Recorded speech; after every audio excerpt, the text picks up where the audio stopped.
Со ова решение по половина век живот во Турција, 58-годишниот Боро Чамушев, правнук на опијаниот во песните штипски и македонски револуционер, современик на Гоце Делчев, комитата Дончо Штипјанчето, доби македонски пасош. Ben geldim pasaportu Türkiye'de kaybettim.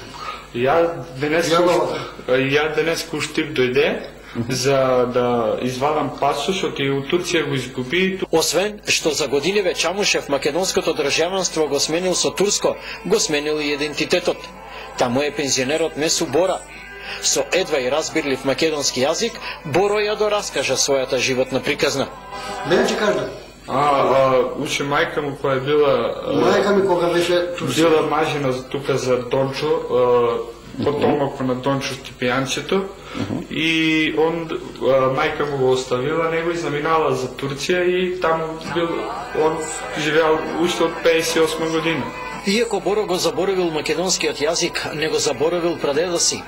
Горте на својот прадедо македонски комита.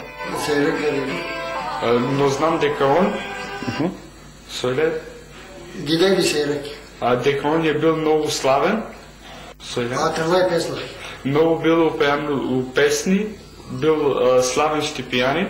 Намерата на Боро е податоците за својот прадедо Андон Тошев Стојанов или Дончо Штипјанчето да ги собере и да им ги остави на своите деца со аманет, семејното револуционерно миното никогаш да не се заборави.